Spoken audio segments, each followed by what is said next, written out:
A century or 100 miles is a benchmark distance for any cyclist. The marathon equivalent, it's something every cyclist should be ticking off their bucket list. Today, Chris and I are going to be taking on the hottest new route, Vélo Essex, which is actually 100 miles, funny enough.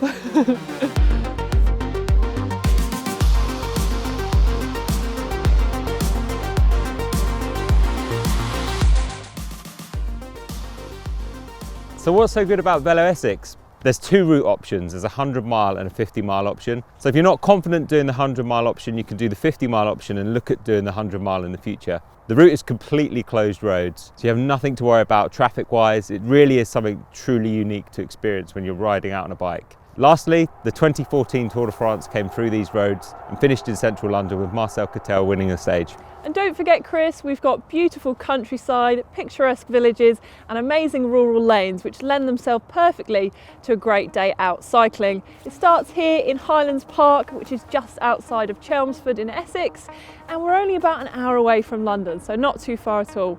So let's get to it.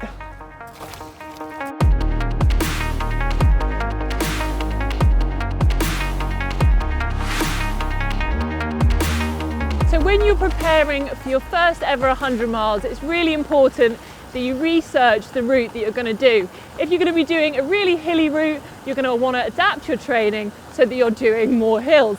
And if you're doing a flatter route, such as the Vélo Essex, which is 1,100 metres of climbing, you're going to want to work on your longer and more consistent efforts. It's really important that you just match your training to the route you're going to do. To try and aim for maybe 6 hours a week on the bike and try and go for a 12-week training plan.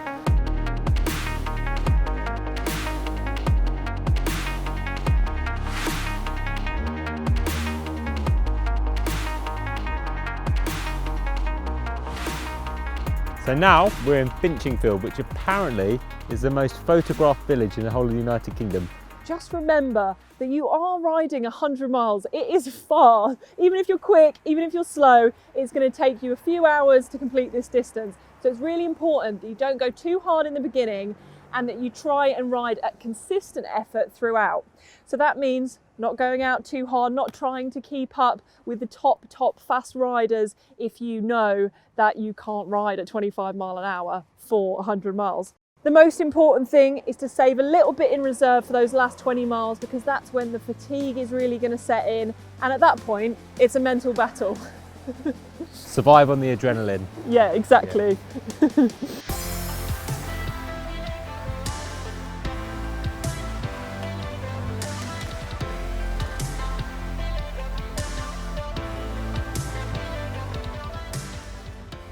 First of all, it's really important to conserve energy.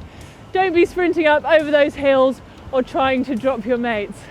Second of all, it's really important to know where the feed stops are and make sure you actually stop at them. There's nothing worse than ending up with no energy on a really long ride. And finally, make sure that you've planned where you're going to take those calls of nature to. So we're going to talk about a few little aero hacks to help you in this ride. First things first, get yourself into a good group of equal ability riders. You can then share the load, take turns on the front and really encourage each other along. Next, I'd say the most important thing to think about is drafting. You can save up to 40% by sitting on the wheel of another rider. So riding in a group, drafting each other is going to help you and feel much fresher as you get towards the end.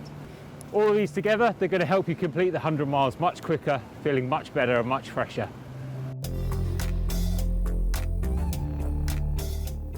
So first of all, I'll break it down into 3 steps for you.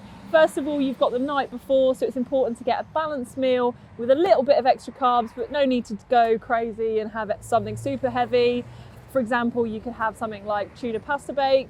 Then you've got the morning of the race. I usually have some porridge, or you can go for some overnight oats. It's important to get your carbs in again and a little bit of protein. And then whilst you're out on the bike, it's so important to fuel whilst you're out there. And British Cycling recommends around 60 grams of carbs per hour. That's about the same as 2 small bananas or a whole bottle of carb energy drink.